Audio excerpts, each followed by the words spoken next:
Ընթերցանությունը դարձել է մարդկանց մի մասի համար առօրյայի անբաժան մաս, իսկ մյուսների համար դպրոցական տարիների հիշողություն։ Իսկ ինչ են կարդում հիմա։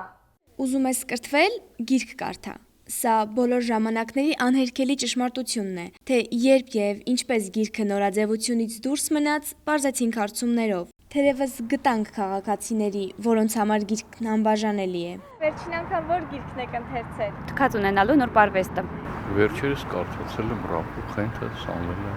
Վանականը, որը վաճառեց իր Ֆերարին։ Օդապարուկ Թռցնողը։ Իսկ եթե ձեր ընկերոջը գիրք խորհուրդ տայիք, որը կլիներ։ Չարլին եւ շոկոլադե գործարանը։ Հայկական գրականությունից, դասական գրականությունից, ես խորհուրդ կտայի ընթերցել միանշանակ Խաչատուր Աբովյան։ Ծաղիկներից մնաց հեռվում է կարդացել եմ 30 տարի առաջ։ Իսկ սիրելի հեղինակ ունեք։ Վանոս Սիրադեղյանը, Ավետիքի Սահակյանը, Թումանյանը, մեր հայ գրողները բոլորը։ Սիրելի հեղինակներ դետեկտիվ ժանրից Ագաթա Քրիստինա, իսկ վերջի ընթերցած գիրքը դետեկտիվ ժանրի հետ չունի, մասնագիտական է, Ֆրանց Վերֆելի Մուսալեռան 40 օրը,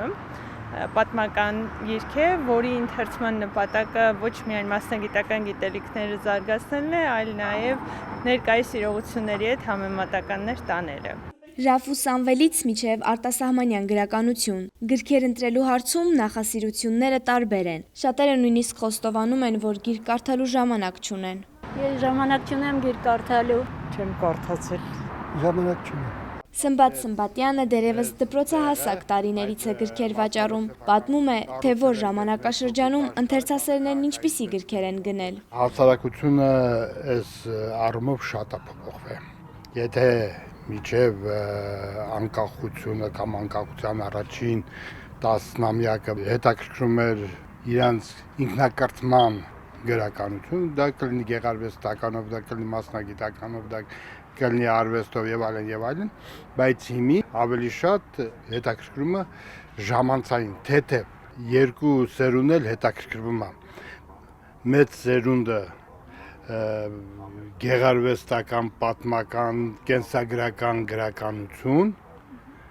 թղթային տարբերակ, իսկ երիտասարդներից հիմնականում մասնագիտական։ Երիտասարդները կարդում են այն, ինչը համացանցում է շրջանառվում։ Միայն թե ավագ սերունդը շարունակում է հավատարիմ մնալ իր ժամանակների դասականներին։ Չափազանց կարևոր է, որ մարդիկ իրենց ժամանակակիցներին կարդան, հատկապես որ ժամանակակիցն ասելիք ունի։ Այս առումով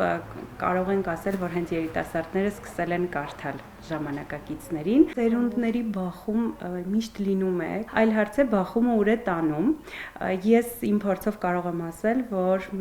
մեծահասակների հետ հատկապես բախումը լինում է արտասահմանյան գրականության շուրջ։ Սերունդների բախում նաև լինում է այն առումով, որ չի կարող երիտասարդին հետաքրքրող թեման